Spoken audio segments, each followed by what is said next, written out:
Batswana are said to migrated southward into the region 1500 years ago, living in tribal enclaves as farmers and herders. Batswana had several Iron Age cultures that flourished from around 980, and the Iron Age settlement were relying on Tswana cattle breed held in kraals as their source of wealth.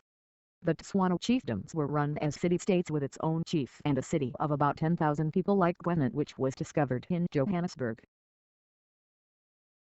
One of the most interesting Tswana Iron Age settlement was Kaditshwene, located some 25 kilometers northeast of the present-day Northwest Province town of Zairust.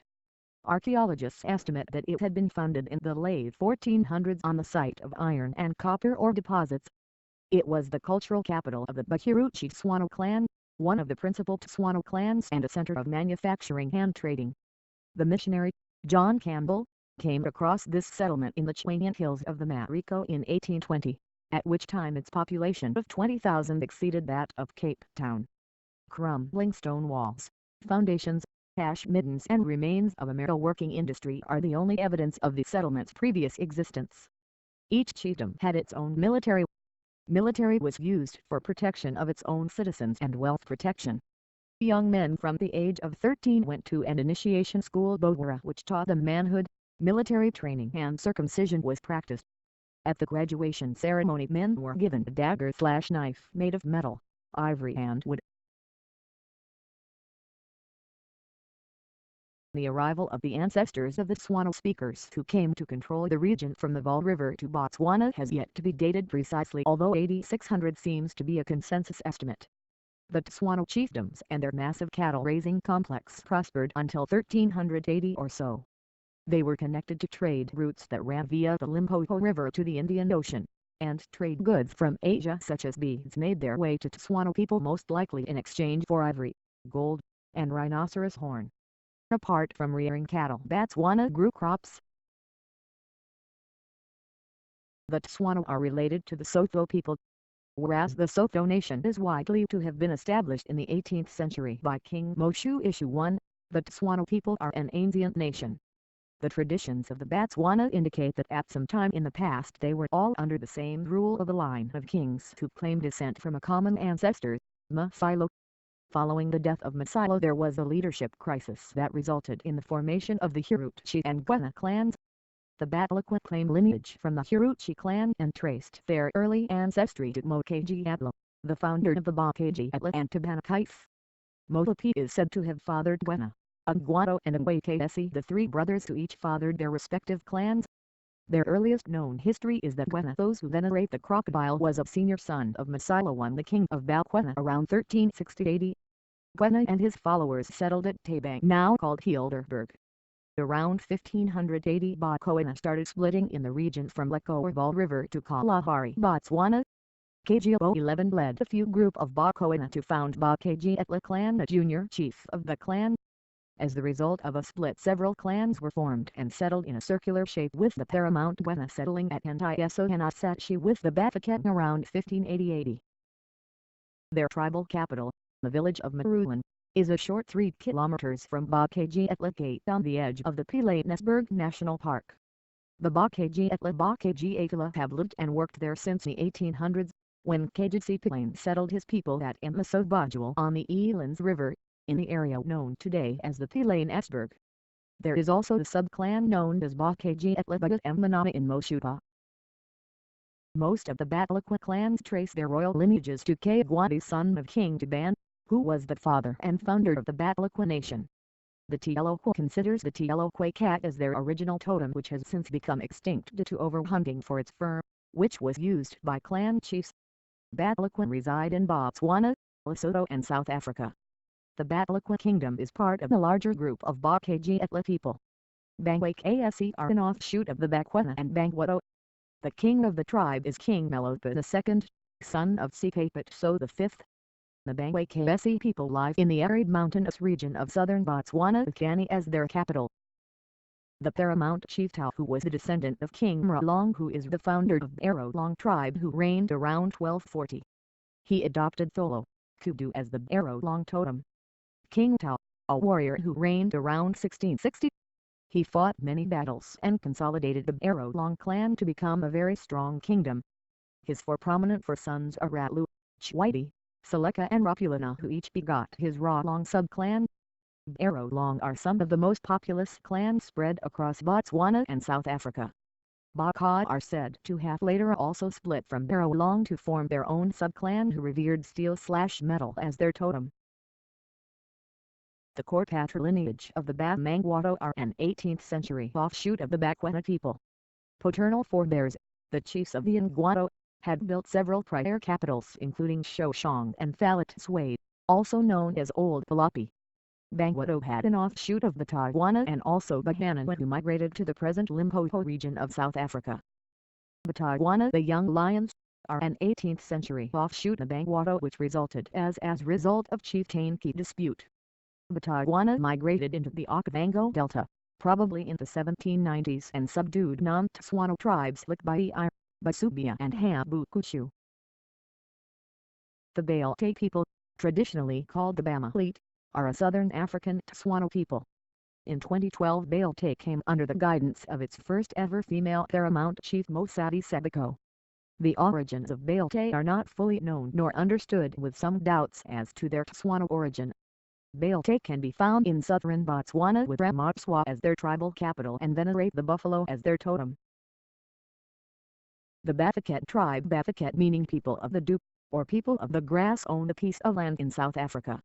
Oral tradition suggests that when they settled in the Rustenburg Valley, it captured heavy overnight debt, holding the promise that the land would be fertile and hence that the community would prosper. Bafokeng are an offshoot, a subclan of the Bakwena, those who venerate the crocodile. The Royal Bafokeng Nation (RBN) has retained its unique cultural identity and traditional leadership structures and is led by a hereditary Kaditshwene king, currently Kaditshwene Lermolodji. The Bafokeng people trace their history back to the year 1140. Kaditshwene King Sekit III, who ruled in the early 1700s, was the first in the line of kings, of which the current Kaditshwene Lermolodji is the 15th direct descendant. Bakololo Sotho-Tswana speaking clan in 1826, an offshoot of Bafokeng according to all historical narratives to date. Barolong, or rather the Luya state or nation, was invaded sometime between 1820 and 1840 by a branch of Tswana peoples that the Luya originally referred to as the Akubu, later known as the Bakololo, led by their warrior charismatic leader, Tswana, a wise military strategist, occupying it and imposing their will for over 30 years, until they were overthrown in 1864. The Bakololo were in fact the Bafokeng Tswana clan that moved from the then Transvaal areas through modern-day Botswana up north to the present-day southern Zambia. From the 1820s to the 1860s, the name Bakololo inspired a combination of fear, horror and reverence amongst peoples of the Kalahari between the Orange and Zambezi rivers. Batlhaping is one of the Tswana tribes which resides mostly in the northern Cape and northwest of South Africa and in Botswana. The name of the Batlhaping loosely translates to those with an affinity for fish.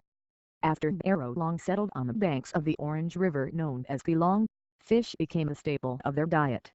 The Batlhaping tribe originates from a breakaway of the Barolong, a Tswana tribe which dates back to 1270. Barolong derives their name from their first ruler Barolong, the name which means to forge in Tswana, suggesting one who was a practitioner in the craft of a blacksmith.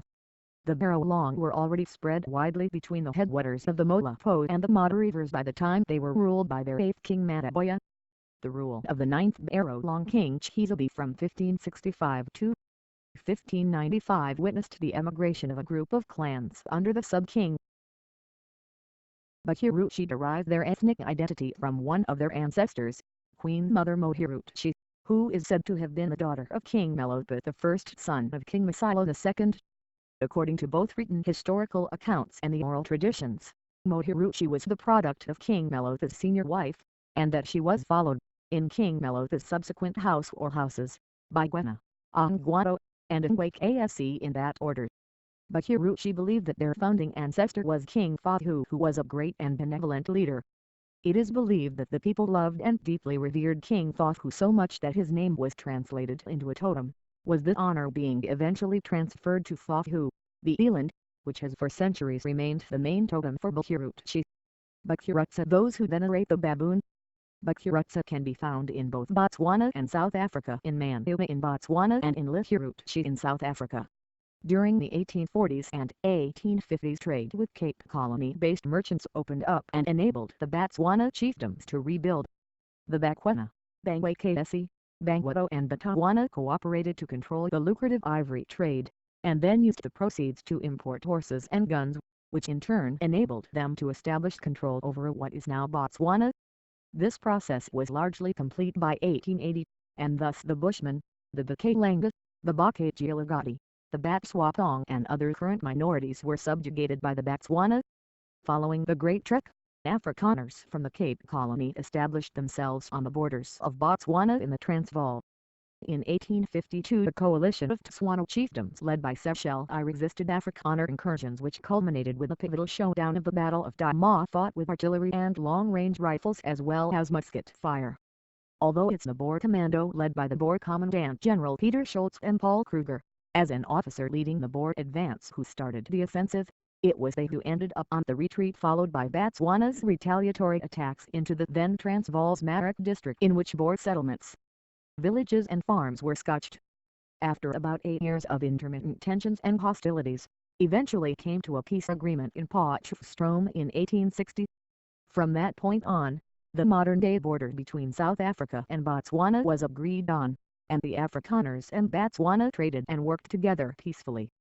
Other notable Botswana-Boer battles include the Siege of Mahikeng during Anglo-Boer War, in which Botswana fought alongside the British against the Boers, and the Battle of Setlagoli.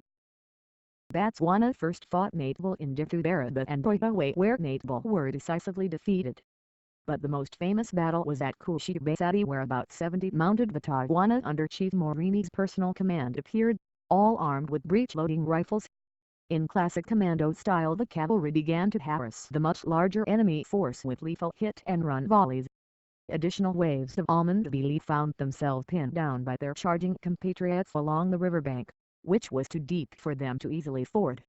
With the enemy thus in disarray, the signal was given for the main body of defenders to emerge from their tunnels and trenches. A barrage of bullets cut through Lotchi's lines from 3 sides, quickly turning the battle into a one-sided massacre. While the total number of casualties at Kushibasati cannot be precisely known, observers in Bulawayo at the time confirmed that over 2,500 men had left on Lotchi's expedition and less than 500 returned. While the bulk of the Tswana Ndebele losses are believed to have occurred in and around Kushibasati itself, survivors of the battle were also killed while being mercilessly pursued by the Batawana cavalry. The final blow to the Natebo Kingdom was dealt by Khama the Great during the First Natebo War, where he annexed the disputed Haiti territory.